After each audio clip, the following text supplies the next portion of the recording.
got this. I'd like 2 scoops of you. I'm sorry. Hey, sexy. You eating grapes? Welcome to MsMojo, and today we're counting down our picks for the top 10 90s references in that 90s show. It is the future, Red. One of us has to stay hip and current with the times. Oh, look, it comes with a little foot pedal like my sewing machine. For this list, we're looking at the totally fly callbacks to the decade in which the sitcom is set.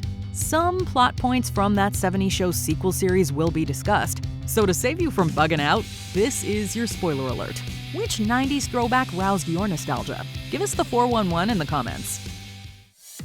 Number 10. Zima.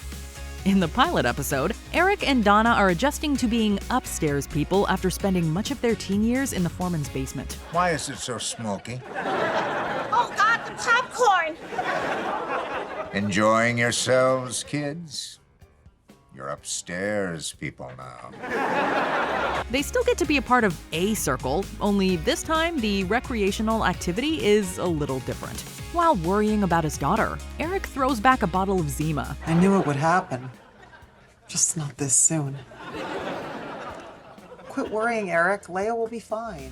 What's that, you ask? Well, it's a clear, low-alcohol beer alternative released by Coors in 1993 as part of the clear trend. Coors advertised it as something different, but for many, it was something they wouldn't want to drink again. Nice bottle. Very, what is it? Zima. Beer? No, something different. Wine cooler.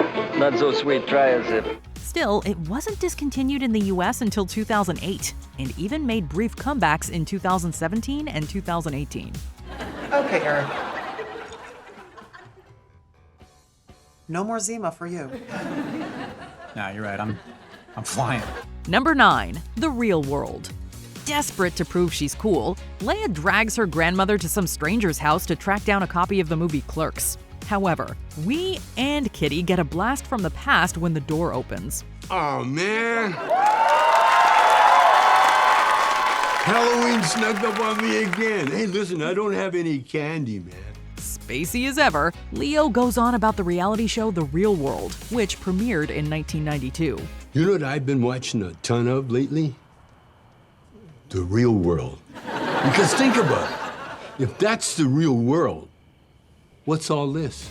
The Real World was kind of like Big Brother, but aimed at teens and young adult audiences. It also aired before that reality competition series. The Real World was celebrated for its candidness over topical issues like physical intimacy, discrimination, politics, and more.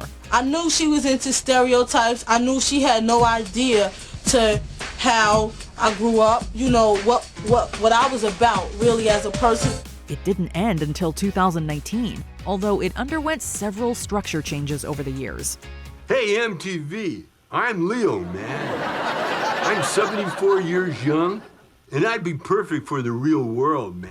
Leo would be great on it, but we're not sure he meets all the requirements. Number 8. The Menendez Brothers. Kitty joyfully tells her husband about her bonding experience with Leia, but in true Red fashion, he decides to rain on her parade. Hang out? You know who hung out with their parents? The Menendez brothers. He's referring to one of the most infamous trials of the 1990s, where 2 brothers, Lyle and Eric, were convicted of killing their parents, Jose and Mary Louise. After younger brother Eric admitted to a psychologist of his involvement in the crime, he was arrested, and Lyle surrendered 3 days later. We will spend the rest of our life in prison. But if we're not put in the same prison, there's a good probability I will never see him again.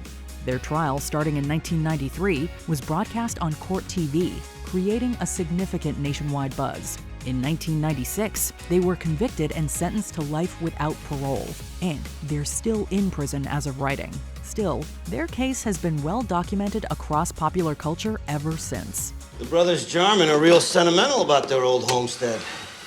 Bad memories or bad consciences. Calling pop culture superfans everywhere. Do you love to argue with WatchMojo's top 10 ranks? Introducing WatchMojo's first and very own party game. Bring your superpowers to the table and fight for your pick to be at the top of the list. It's all the fun of the comment section, but in real life.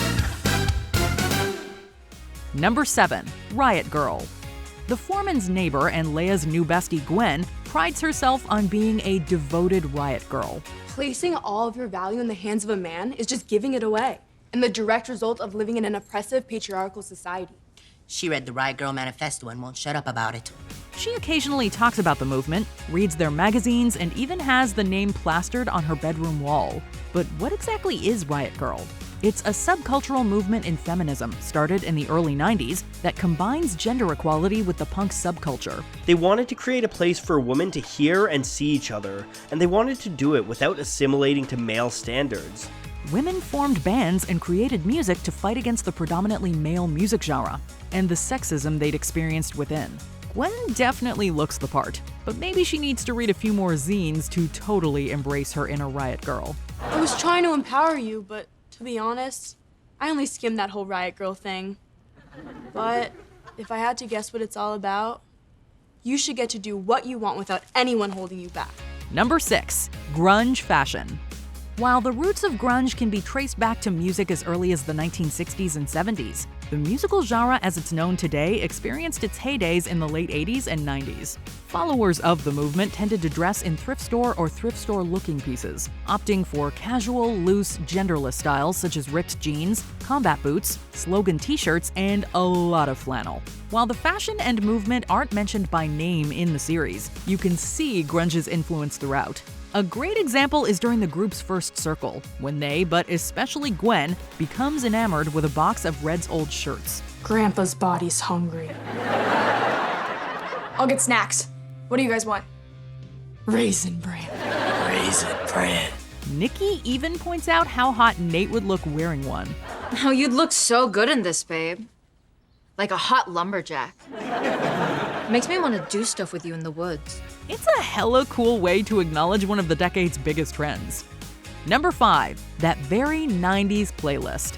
Like its predecessor, that 90s show boasts a bangin' soundtrack bound to take any 90s kid straight back to their youth. The show opens with Kitty getting jiggy to D-Light's Groove Is in the Heart, and when Leia first sees Gwen, she's singing along to Alanis Morissette's angsty You Oughta Know. Not fair to deny me of the cross I bear that you gave to me. 1995 hit This Is How We Do It by Montel Jordan and Salt and Peppa Shoop from 1993 play when Leia tries to force her first kiss. Here I go, here I go, here I go again, girls. What's my weakness? Hey. Okay, then chillin', minding my business. You saw I looked around and I couldn't believe this. We also hear songs from Collective Soul, Blind Melon, The Muffs, Boyz II Men, and more. And who among us didn't want to jump off the sofa and bust a move when the crew jammed out to Skilo's I Wish?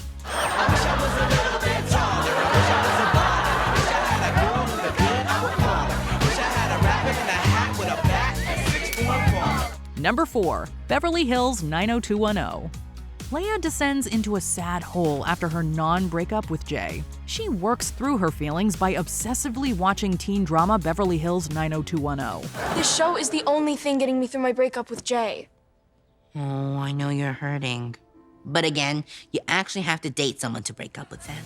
The show, which premiered in 1990, was super popular and launched the careers of several of its original cast members, including Jason Priestley, Shannon Doherty, Luke Perry, and Tori Spelling. It also featured Brian Austin Green, who cameos in this episode. I'm DJing a party tonight. You want to come? It's gonna be fresh. Not now, David. It's because I'm a freshman, isn't it?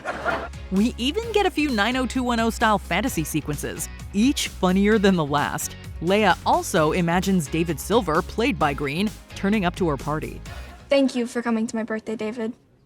You were always my favorite. I'll take it. Who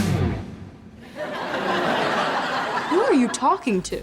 If you were a kid in the 90s, you could no doubt relate to Leia and her obsession with the hit TV show. Number 3. Is Jay Leia's lobster? You could not set a sitcom in the 90s without mentioning one of the decade's most iconic duos. No, not that one, this one. I also know that this is about more than just jewelry. It's about you and me and the fact that we're best buds. Wow. Is this friendship? I think so.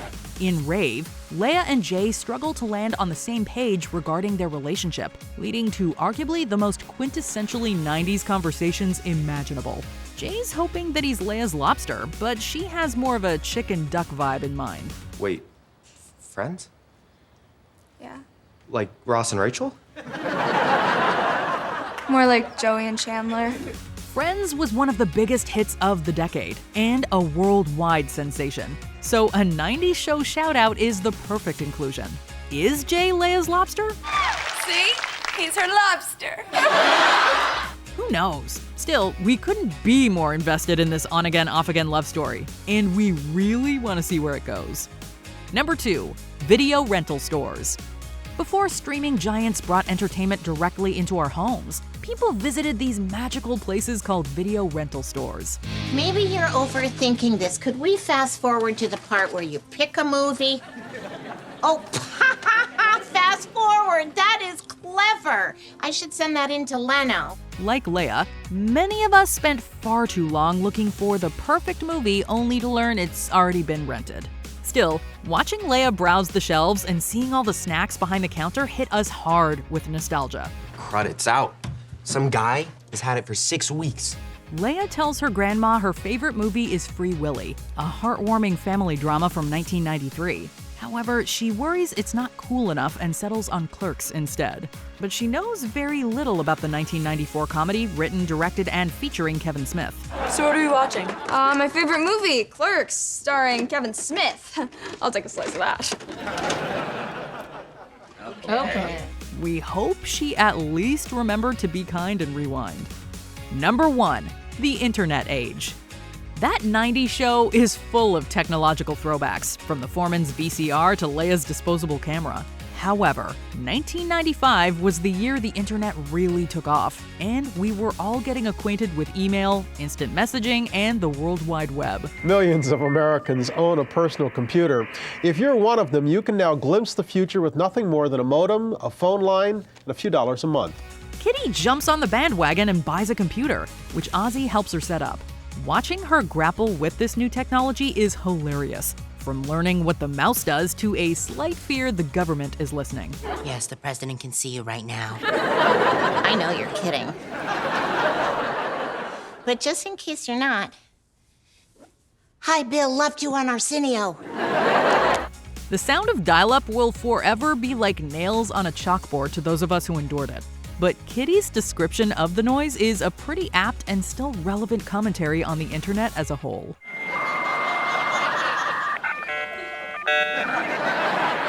No, okay, the internet is just two demons yelling at each other. That's actually pretty accurate. Yeah. Do you agree with our picks? Check out this other recent clip from MsMojo. And be sure to subscribe and ring the bell to be notified about our latest videos.